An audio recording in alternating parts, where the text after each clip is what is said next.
Hello everyone and welcome to our channel. Today I'll be reading a multi-character extruder by me. So let's get into it.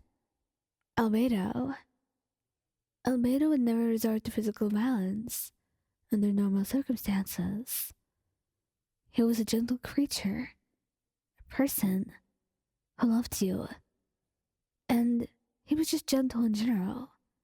He didn't like violence and would much rather solve things peacefully. But right now, it didn't seem this way. The two of you are fighting. It was the most extreme fight you've ever had. It started off because of Klee, because of something she did. And you should have known, how Albedo was so protective of her. But then, once things got more intense, the two of you were insulting one another. Until he couldn't take it anymore because of what you said, and found himself slapping you.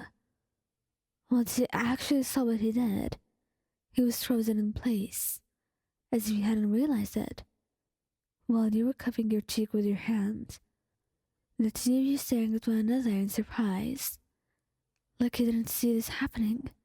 He didn't know what he was doing.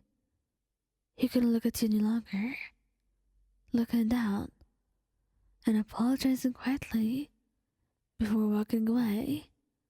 Whether you wanted to leave him or talk things out was your choice, but you would still end up feeling guilty regardless. Kazuha. Kazuha hated it when you kept talking badly about others. And it didn't usually happen, but what drove him insane is that you were talking that way about Beidou.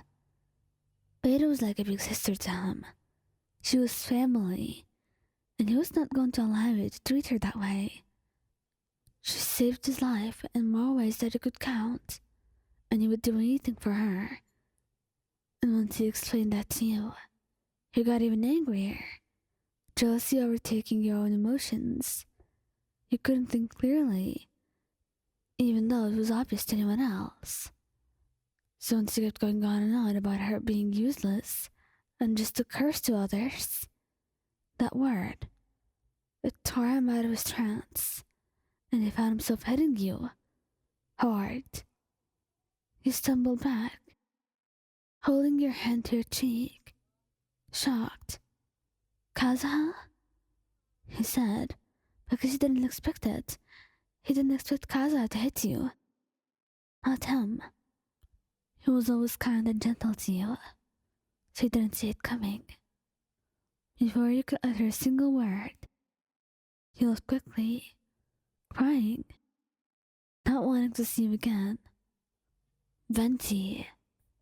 Venti would never resort to physical violence. It was just a no-no for him. He had good control of his own emotions, and he would just never do it. So it was most likely an accident. The two of you were walking together, and he was singing, and he decided to do a little twirl, which ended up in him backhanding you. He was so worried when you let out a whimper. "Mayan, are you okay? It's not gonna bruise, is it?" he said, cupping your face and looking you over. How you just shook your head, giggling. "It's fine. It's really nothing. But I didn't expect it to be so strong, though." He laughed, hugging you close. "Well, I am an Archon for a reason." "Right." He smiled, melting into his hold as he stroked your hair, gentle, comforting you after that little incident. Scaramouche. Scaramouche was into violence, just not usually with you being the subject on the receiving end. So, he didn't see it coming. He was quite angry that day, having just come back from Inazuma. The sight of the Raiden Shogun always managed to make those emotions of abandonment run through his heart and tear him like he was a lost child. And you knew how to talk to him.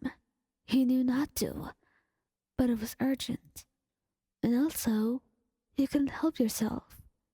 You were worried about him. You didn't like him being so upset. And when you went to try and lighten the mood, he just looked at you in pure disgust, frowning. "Why are you here?" he said. "Didn't I say not to come here? I don't want to see you." "Gunny, you know I'm worried. You haven't talked to me all day. I can't help it." He stared at you for a bit, then got up, slapping you. "Maybe this will teach you to stay away from me then," he yelled out, pushing you away and locking the door shut. Xiao. Xiao did not like violence, and especially not in the powerless or weak, visionless people. And even if he had a vision, he loved you. So it was one of the reasons he didn't expect him to lash out. But it was because of you avoiding a contract. And as you might know, Xiao was extremely loyal to Chao Li, as he was his savior and was sort of like a father figure to him. So when he heard of what happened, he talked to you, frowning, and you could see that he was mad. And when you confronted him, saying that the Geo Archon is no longer alive, and that there was no meaning in keeping those contracts, he slapped you, hard. But as soon as he did it, there was immense guilt and regret on his face, and he felt himself pale. He did this. He hurt you. You almost couldn't believe it, staring. Then he kept apologizing, not knowing what else to do, before rushing off, telling you that you didn't have to see him right now. And Charles spent the rest of the week away from you, unable to look at you or even meet with you, because he was so scared of what he had done, or the fact that he had hurt you, when there were so many ways to solve this, or the fact that he was so used to causing agony and pain to others that he had even done that to you. There was nothing in the world, at least in his own opinion, that you could do to make up for it. So, he would probably wallow in misery until you came and talked to him. Thank you guys for listening. Don't forget to like, subscribe, and comment. I hope you enjoyed listening to this as much as I did making it. Anyway, goodbye.